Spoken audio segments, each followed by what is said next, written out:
Welcome to another episode of Ready for Anything. Today's scenario? Bookstores. Yes, you heard that right. Bookstores are unexpected gold mines for meeting new people, and they can be perfect for striking up organic and interesting conversations with women. If you've ever thought about finding someone who shares a love for stories, creativity, or simply enjoys a quiet place with good energy, bookstores are your go-to. Stay tuned, because we're diving deeply into how to navigate this scenario like a pro. And don't forget to subscribe for more unique tips on social dynamics. All right, first things first. Why bookstores? Simple. People who frequent bookstores are often curious, introspective, and open-minded. It's an honest, down-to-earth setting where you can establish a genuine connection driven by shared interests, like books. But remember, before we strategize, we need a mindset check. Picking up girls, whether at a bookstore or elsewhere, is about confidence, respect, and numbers. Don't get discouraged by rejection. It's just part of the journey. Each no gets you closer to a yes. It's all about growing from every experience. Now let's break this down into practical steps. Step 1. Scout your surroundings subtly. Walk around and observe. Maybe it's the poetry section, fiction corner, or even a table displaying this month's book club picks. The books a person browses are often a sneak peek into their interests, hobbies, or personality traits. Spot someone you're interested in? Take note of what they're holding or reading. It's your golden ticket to start a conversation. This brings us to step 2. Find the opportunity to naturally approach. Timing is crucial here. Picking the wrong moment, like when they're engrossed in reading or have headphones in, can set an awkward tone or make them feel interrupted. Instead, wait until they're scanning a shelf, casually flipping through pages, or holding a book while pondering whether or not to get it. This is the right time to engage. But how? You guessed it. Start with something about the book they're holding or something they're looking at. For instance, you could say, "That author's last book was amazing. Have you read it?" Or, "Everyone keeps recommending that one. Does the cover live up to the hype?"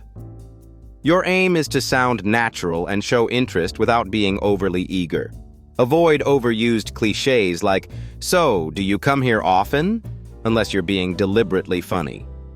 Once the conversation starts rolling, keep it light. Say her name if she shares it and use it naturally in conversation. It helps build rapport. If she seems engaged, ask relatable questions like, "What's the last book you couldn't put down?"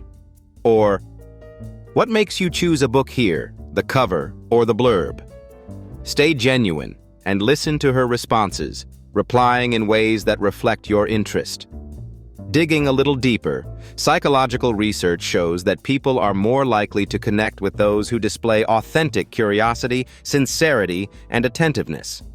So instead of trying to impress her with some over-the-top facts about Dostoevsky, focus on being genuinely present in your interaction. Moving forward, maintain momentum but don't dominate the conversation. If you notice her smiling, maintaining eye contact, or asking questions herself, it's a sign the chemistry is flowing. Women, like anyone, appreciate a balance in sharing stories and listening. Be confident while avoiding arrogance. And hey, if she doesn't seem responsive, don't stress about it. Maybe she's having an off day or she's genuinely not interested right now, and that's totally fine. Rejection in these scenarios isn't a reflection of your worth, but often just timing or preferences. The key takeaway? Be proud that you took the chance and chalk it up as progress. All right, let's talk about some advanced tactics to make you really stand out.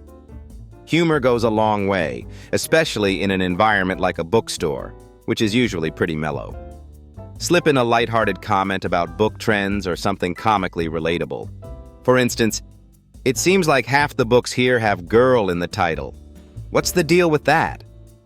Done the right way, humor breaks the ice and builds comfort.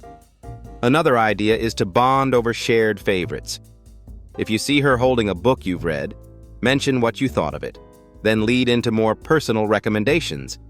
This conversation can naturally progress to something like, if you like this genre, you should definitely check out some other book. In fact, let me grab it for you. It's amazing. Boom! Now you're helpful and engaged. Remember though, bookstores are not just about books. Many of them have coffee shops inside or host small events like signings, readings, or workshops. These are incredible opportunities to bump into familiar faces once an initial connection is made. This enables a convenient follow-up interaction later on without applying too much pressure in the first instance. A question I often hear is, what if I'm not an avid reader? The answer? You don't have to fake it. You can still approach someone interesting by focusing on the environment or expressing curiosity about her selections. Honesty works wonders too. You could say something like, I'll admit, I'm not much of a reader myself, but I wanted to get into it more this year. What do you recommend? Now you're showing self-improvement and have given her the chance to share her thoughts, a winning combination. Now, while all of this is essential, it's vital to discuss the importance of respecting boundaries.